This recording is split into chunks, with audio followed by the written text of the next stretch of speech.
Hello friends, कैसे हो आप सब। आई होप आप सब बहुत अच्छे होंगे। तो आज का जो हमारा टॉपिक है वो है भारतीय राष्ट्रीय कांग्रेस। ठीक है, तो भारतीय राष्ट्रीय कांग्रेस का जो हमारे स्वतंत्रता संग्राम में योगदान रहा है उसके रिलेटेड जितने भी फैक्ट बन सकते हैं 67 पॉइंट ऑफ व्यू से, 67 PT regarding PT point of view से वो सारे पॉइंट्स मैंने कवर किए। तो चलिए बिना टाइम वेस्ट किए वीडियो को शुरू करते हैं। तो हमारा जो पहला पॉइंट्स है वो है कि सबसे पहले हम जानते हैं कि भारतीय राष्ट्रीय कांग्रेस की स्थापना कब हुई, किनके द्वारा हुई, है ना। तो चलिए आइए शुरू करते हैं हम। तो हमारा जो पहला पॉइंट है वो है भारतीय राष्ट्रीय कांग्रेस की स्थापना कब हुई थी। ये हुई थी 1885 ईस्वी में A.O. ह्यूम द्वारा। ठीक है, A.O. ह्यूम जिनका पूरा नाम है एलन ऑक्टेवियन ह्यूम, जो कि एक असैनिक सेवक थे। ठीक है, जो भारतीय राष्ट्रीय कांग्रेस का पहला अधिवेशन कब हुआ था, ये हुआ था 28 दिसंबर 1885 ईस्वी को बम्बे में। ठीक है, ये हुआ था बम्बे के स्थित बम्बे में गोकुल दास तेजपाल संस्कृत विद्यालय में आयोजित किया गया था। ठीक है, जो पहले अधिवेशन हुआ था उनमें 72 प्रतिनिधियों ने भाग लिया था।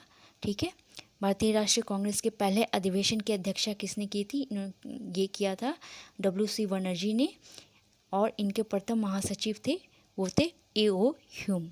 ठीक है, अब है कि भारतीय राष्ट्रीय कांग्रेस की स्थापना के समय भारत का वायसराय कौन था। तो भारत का वायसराय लॉर्ड डफरिन था। ठीक है, डफरिन जो था उन्होंने कांग्रेस को सूक्ष्मदर्शी अल्पसंख्यकों की संस्था कहकर इसका मजाक उड़ाया था। इसलिए भारतीय राष्ट्रीय कांग्रेस की स्थापना इसके कार्यकाल का एक महत्वपूर्ण घटना माना जाता है। ठीक है, आई होप आपको इस चीज़ें समझ में आ रही होगी, ये एग्ज़ाम पॉइंट ऑफ व्यू से काफ़ी इम्पॉर्टेंट है। ठीक है, तो हमने इसे पॉइंट वाइज कवर किए। ठीक है, भारतीय राष्ट्रीय कांग्रेस के सर्वप्रथम मुस्लिम अध्यक्ष कौन थे, तो वो थे बदरुद्दीन तैयब जी, जिन्होंने 1887 ईस्वी में मद्रास में हुए तीसरे अधिवेशन में भाग लिया था।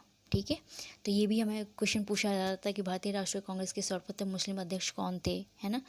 या फिर ये पूछा जा सकता है कि डफरिन ने कांग्रेस के बारे में क्या कहा था। ठीक है, तो हमारा जो नेक्स्ट है पॉइंट वो है भारतीय राष्ट्रीय कांग्रेस की पहली महिला अध्यक्ष कौन थी। पहली महिला अध्यक्ष यहाँ पे पूछा जा रहा है, यहाँ पे कंफ्यूज बिल्कुल भी नहीं होना है। ठीक है, पहली महिला अध्यक्ष जो थी एनी बेसेंट थी, जो कि 1917 में कलकत्ता में हुए भारतीय राष्ट्रीय कांग्रेस के 33वीं अधिवेशन की अध्यक्षता की थी। ठीक है, वही अगर पूछे भारतीय राष्ट्रीय कांग्रेस की पहली भारतीय महिला कौन थी, तो ये थी सरोजनी नायडू। यहाँ पे दो क्वेश्चन आते हैं कि पहले भारतीय राष्ट्रीय कांग्रेस की पहली महिला अध्यक्ष और पहली भारतीय महिला अध्यक्ष।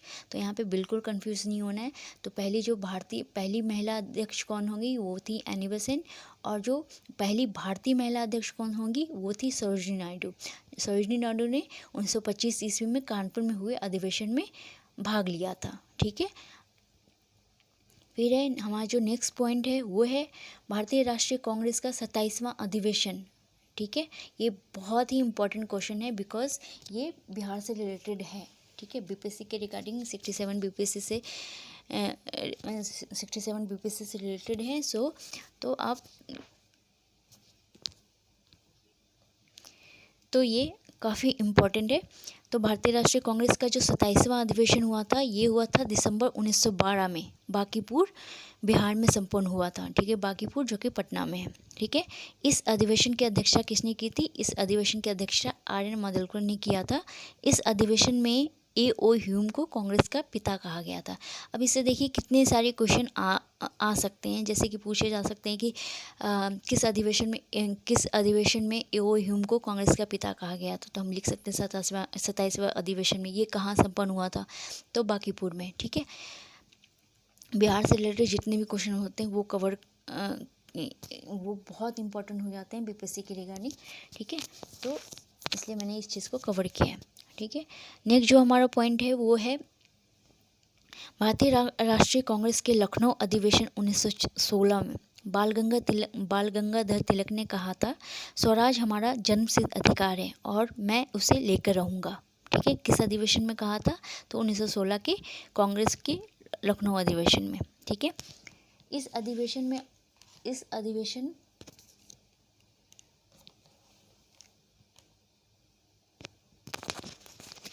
इसी अधिवेशन में उग्रवादियों की पुनः कांग्रेस में वापसी हुई थी तथा तिलक एवं एनी बेसेंट के प्रयासों से कांग्रेस तथा मुस्लिम लीग की बीच समझौता हुआ था। यह समझौता लखनऊ समझौता या कांग्रेस लीग समझौता के नाम से भी जाना जाता है। तो ठीक है, जो हमारा नेक्स्ट पॉइंट है वो है लाला लाजपत राय, जिन्हें लोग शेरे पंजाब, पंजाब का सिंह कहते थे। वर्ष 1920 में कलकत्ता के विशेष अधिवेशन में भारतीय राष्ट्रीय कांग्रेस के अध्यक्ष बने थे। ठीक है, कब बने थे? तो ये बने थे 1920 में कलकत्ता के विशेष अधिवेशन में। ठीक है, ये अनहैप्पी इंडिया के लेखक भी रहे हैं। ठीक है, इस तरह से कांग्रेस पे कुछ विशेष टिप्पणियाँ भी हैं। कांग्रेस के बारे में कुछ लोग कांग्रेस के बारे में कुछ विशेष लोगों ने विशेष टिप्पणियाँ दी हैं। तो आइए इस चीज़ को भी आज हम डिस्कस करते हैं। ठीक है, पहला जो हमारा है वो है कांग्रेस आंदोलन न तो लोगों द्वारा प्रेरित था, ना ही उनके द्वारा सोचा या योजनाबद्ध किया गया था।